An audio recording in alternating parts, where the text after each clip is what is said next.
Hi, welcome. Enjoy the content, subscribe, and turn on notifications.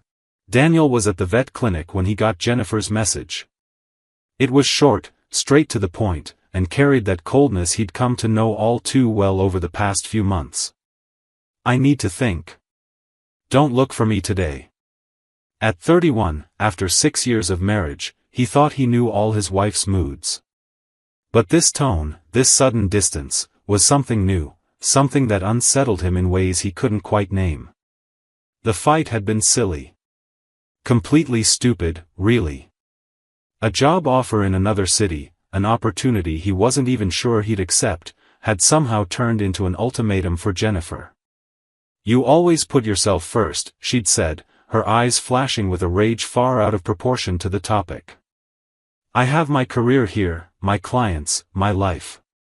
But that doesn't matter, does it?" Daniel had tried to explain it was just a conversation, a possibility to consider together, but she'd already grabbed her purse and walked out, slamming the door hard enough to make the picture on the wall rattle. He finished the day's appointments on autopilot, his mind drifting between the argument and a growing sense that something was off. Jennifer had always been temperamental, yes, even dramatic at times, but she'd never disappeared like this before. At 5 p.m., he called. Voicemail. At 6, he texted. Read, no reply. By 7, as the sun began to set and paint the sky orange and purple, his worry gave way to a deeper, different kind of anxiety. She came back at 11 that night. Daniel was in the living room, his laptop open to a work presentation he couldn't focus on, when he heard a car pull up outside. It wasn't her car. Through the window, he saw Jennifer step out of a yellow cab, adjust her bag on her shoulder, and walk to the front door as if nothing had happened.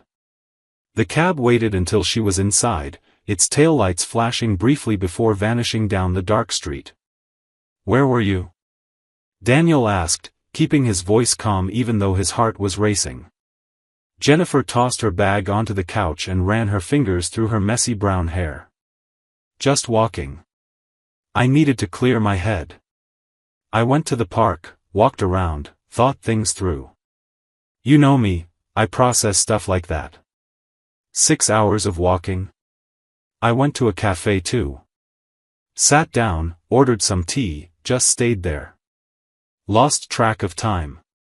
She looked at him with that expression she usually used to shut down any questioning, a mix of exhaustion and irritation. "Why are you interrogating me? Did you want me to come back furious?" Daniel swallowed the next few questions. There was something in the way she rushed to explain herself, in how she'd avoided his gaze just a second too long, but he didn't want to fight again. "Not that night. I was just worried," he said, and let it go. The next few days were oddly normal. Jennifer slipped right back into her usual routine, working from home on her laptop, taking client calls, flashing that polished smile she used on video calls. But Daniel noticed little things.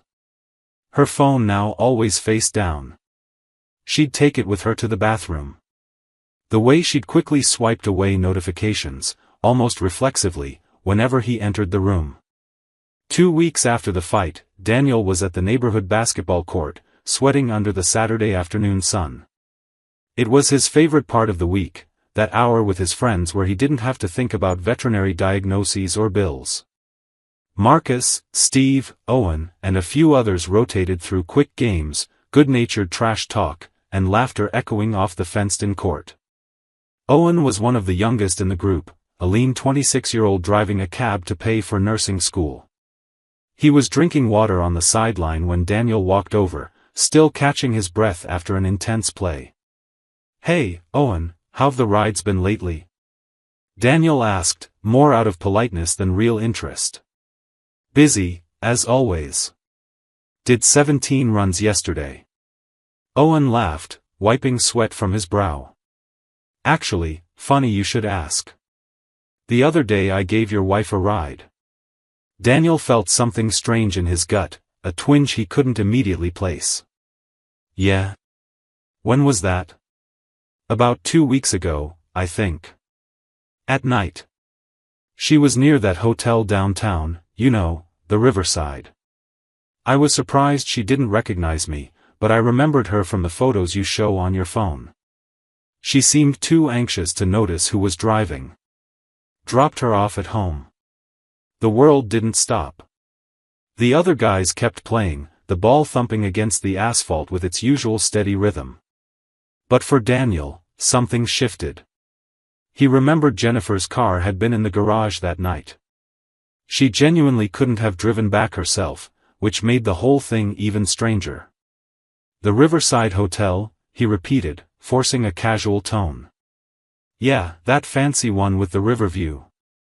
I figured you guys were celebrating something or whatever. Owen shrugged, completely unaware of the bomb he'd just dropped. She asked me to drop her at home, not back at the hotel, so I figured she'd left her car there or something. Daniel forced a smile. Oh yeah, now I remember. It was work-related for her. The words came out mechanically, automatically, while his mind raced at full speed. Jennifer had said she'd been at the park. That she'd walked. That she'd had tea at a cafe. Nothing about a hotel. Nothing about downtown. The rest of the game was a blur. Daniel missed easy shots, lost rebounds, got confused looks from his friends. When he got home an hour later, Jennifer was on the couch, tablet in her lap, apparently reviewing design layouts. How was the game? She asked without looking up. Good. Daniel sat in the armchair across from her, still in his sweat-soaked jersey. Talked to Owen today. He saw it. Just for a second, a split-second flicker, but he saw the immediate tension in her shoulders, the way her fingers froze over the tablet screen. Owen? The cab driver. Plays basketball with us sometimes. Daniel kept his tone neutral, watching every micro-reaction. Nice guy. Oh. Jennifer went back to her tablet, but her movements were less fluid now, more deliberate. Cool. Daniel didn't say anything else right then. He didn't mention the hotel, didn't make accusations. But that night, as Jennifer slept beside him, breathing deep and steady, he lay awake staring at the ceiling, his mind assembling a puzzle he didn't want to complete. The next day, Sunday, gray with the threat of rain, Daniel waited until Jennifer left for the grocery store before he acted. Her laptop sat on the desk in the home office, lid closed but unlocked. He knew the password. It was their wedding date, something he'd once thought romantic and now felt like a cruel irony. The screen lit up to reveal an open chat in her messaging app. A contact saved simply as L with a camera emoji next to it. Daniel scrolled up through the conversation, his heartbeat growing faster with every line he read. Last night was incredible. I can't stop thinking about you. When can I see you again? I already miss you. That photo you sent, you're perfect. The messages dated back 4 months. 4 months of, I love you, you complete me, he doesn't deserve you. 4 months of plans, promises, scheduled meetups. Daniel kept reading, each word like a blade, until he reached the most recent messages. That hotel was perfect. Can we go back next week? I can't wait until we're finally together for real. Have you talked to him about the divorce? Daniel closed the laptop carefully, his hands trembling slightly. Divorce. She was planning to ask for a divorce. And that L with the camera emoji could only be one person. Lucas. The photographer. The guy Jennifer casually mentioned from time to time, always framed as professional collaboration or important networking for her career. He grabbed his phone and dialed a number he never imagined he'd need. James was a professional who'd once helped a client at the vet clinic with a serious issue. I need advice, Daniel said when the man answered. And I need it fast. James was efficient. Within a few days, Daniel received an initial report with enough evidence to confirm everything he feared, and more information kept coming over the following week, completing a puzzle he never wanted to solve. Jennifer and Lucas met twice a week, sometimes at the Riverside Hotel, sometimes at his apartment. The affair had started during a professional photo session Jennifer did to refresh her portfolio. In the photos James obtained, they appeared entering and exiting elevators, holding hands, kissing in parking lots. But it was the last page of the report that left Daniel frozen in his office chair, the desk lamp casting long shadows on the wall. James had looked into Lucas too. And he'd discovered Lucas wasn't just a charming photographer with romantic promises. He was a pattern. In the past 2 years, Lucas had been involved with at least 3 other married women. Always the same story, a photo session, instant connection, promises of a shared future. Other women had also reported similar issues with Lucas, emotional manipulation and false promises that led to serious personal consequences. Daniel spent that night crafting a plan. It wouldn't be an explosive confrontation or a public scandal. It would be precise, surgical, calculated. The following Thursday, Jennifer announced she had a client meeting that might run late into the evening. Daniel just nodded and said it was fine, he'd use the time to catch up on overdue reports. He watched her get dressed with more care than usual, noticed the unfamiliar perfume, the dress he didn't recognize. 15 minutes after she left, Daniel grabbed his keys and followed. It wasn't hard. Jennifer had no reason to suspect anything, she didn't check the rearview mirror or take alternate routes. She parked in front of a modern building near the Arts District, where Lucas had his studio on the 3rd floor. Daniel waited an hour. Then 2. At 8 p.m., when it was already dark and city lights blinked like earthly stars, he sent Jennifer a text. "Need to talk to you. It's urgent. About the vet patient I saw today, I think I made a mistake in the diagnosis and I'm worried. Can you call?" She replied in less than a minute. "Still in the meeting, can I call you in an hour?" Daniel smiled without humor. "Sure.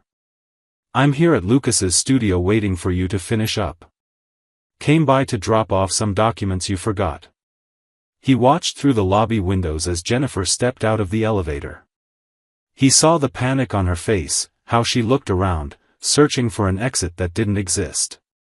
When she pushed open the door and stepped onto the sidewalk, Daniel was leaning against his car, arms crossed. "Daniel, I can explain." "Can you?" He didn't raise his voice. He kept it almost conversational, which somehow made it more frightening than shouting. "Are you going to explain 4 months of lies? The twice-weekly meetups? The Riverside Hotel? Or maybe you'd like to start with that night you pretended to walk in the park?" Jennifer opened her mouth, closed it, opened it again. "How did you?" "A cab driver we happen to know. Remember that night? He dropped you off at home, from the hotel." Daniel pulled a manila envelope from his car. "But honestly, Jenny, the rest wasn't hard to figure out. Not when you leave your laptop unlocked, not when you can barely hide your phone. I didn't want it to be like this," she whispered, tears gathering in the corners of her eyes. "I love you, but Lucas, he understands me in a way that. In a way I don't. Is that the excuse?" Daniel let out a dry, bitter laugh. "Here's the funny part, Jenny. I hired a private investigator. And I found out some interesting things about your Lucas. Want to hear them?" He didn't wait for an answer. He opened the envelope and started showing her the photos, documents, and screenshots. Jennifer paled as he revealed each detail of the investigation. Lucas and 3 other women. Lawsuits. Threats. A meticulous pattern of seduction, promises, and eventual blackmail. "He said he loves me," Jennifer murmured, her voice breaking. "That we'll be together. He told Sandra that too. And Michelle. And Brooke." Daniel pointed to the names in the report. "You're not special to him, Jenny. You're just another one. The difference is you destroyed a 6-year marriage for it." Just then, the building's front door opened and Lucas appeared, his hair perfectly styled, his expression a practiced look of concern. "Jennifer, are you okay? Is your husband?" "Oh, you must be Lucas." Daniel turned to him with a smile that didn't reach his eyes. "The talented photographer. The dream guy. Want to see some photos I've got here? They're pretty interesting." Lucas glanced at the envelope, then at Jennifer, then back at Daniel. The confidence on his face started to crack. "I don't know what you're talking about, man." "Oh, you do. Sandra knows. Michelle knows. Brooke knows." Daniel took a step forward. "And now Jennifer knows too. You're good, I'll give you that. 4 months of lying to my wife with promises of a shared life, a bright future, true love. But the problem with repeating the same scam over and over is that eventually someone connects the dots." Jennifer looked from Daniel to Lucas, the truth finally sinking in. "Lucas? Is this true?" "Baby, he's making it up, he's jealous, obviously." "Don't call me baby." Jennifer's voice was low, dangerous. "Answer me. Are there others?" Lucas hesitated just a fraction too long. That was all she needed. Jennifer turned to Daniel, mascara streaking her face, a mix of anger, humiliation, and something that might have been regret. "Daniel, I'm so sorry, I didn't know, I thought." "You thought he was different? That you were special?" Daniel shook his head, sliding the envelope back into his car. "You destroyed us, Jenny. For a liar who probably doesn't even know your full name without checking your Instagram." He got into the car and turned the ignition. Through the open window, he spoke the last words Jennifer would hear from him that night. "My lawyer will be in touch. Tonight's not a good night to come back. Tomorrow we'll talk calmly about your things." Daniel drove away without looking in the rearview mirror, leaving Jennifer and Lucas standing under the yellow glow of a street lamp, two strangers realizing the lies they'd shared were as false as the promises. The months that followed were a haze of paperwork, court appearances, and dividing assets. Jennifer called dozens of times in the first few weeks. Daniel answered once, to hear her beg for a second chance, swear she'd end things with Lucas, commit to therapy, change. He simply said, "You already had your chance.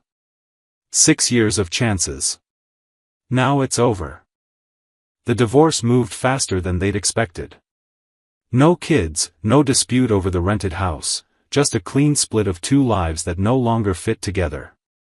Daniel heard through mutual friends that Jennifer had confronted Lucas after that night, that there'd been a public argument at his studio, that she'd discovered not only the other women but also a 2-year official girlfriend who had no idea about his side affairs. One of the former lovers sought legal help, and with support, the situation eventually gained attention in the community. Lucas's studio closed a few months later. As for Jennifer, rumors said she'd moved back in with her mother, lost key clients when the divorce became local gossip, tried to start over in another city but returned after 2 months. Daniel neither confirmed nor denied anything. He simply moved on. 7 months after the confrontation, Daniel was back on the basketball court on a sunny Saturday. Owen was there as always, trash-talking and missing 3-pointers. During a break, he approached Daniel with an awkward look. "Man, I never really apologized properly," Owen said, kicking a pebble on the asphalt. "For saying that. Didn't know it was gonna blow up like that." Daniel grabbed his water bottle and took a long drink before answering. "No need to apologize. You told me the truth. It was her who lied. You doing better now?" "I am. And it was true." Daniel still felt the pain sometimes, still had nights where he revisited good memories now tainted by betrayal. But he also had nights where he slept peacefully, didn't compulsively check his phone, didn't wonder where his wife really was. "I'm a lot better." Owen smiled and clapped Daniel on the shoulder. "Good. Now come on, I'm about to destroy you in this one-on-one." They played until the sun started to set, painting the sky in those shades of orange and purple Daniel was learning to appreciate again, not as an ending, but as a fresh start. Proof that even after everything collapses, the world keeps turning, the sun keeps rising, and life keeps offering new games. On his way back home, to a small apartment that was entirely his own, Daniel stopped at a red light next to a yellow cab. It wasn't Owen driving, but still, he smiled. Because that cab, that casual comment on a basketball court, had been the push he needed to see what had been right in front of him all along. Sometimes the truth arrives in unexpected ways. Sometimes it comes from a well-meaning friend. And sometimes it comes from a cab driver who plays basketball and recognizes faces. Daniel accelerated when the light turned green, leaving the cab behind, leaving the past behind, driving toward a future that was finally his alone. Thank you for watching the video. If you enjoyed it, don't forget to subscribe to the channel and turn on notifications so you won't miss any updates. See you next time.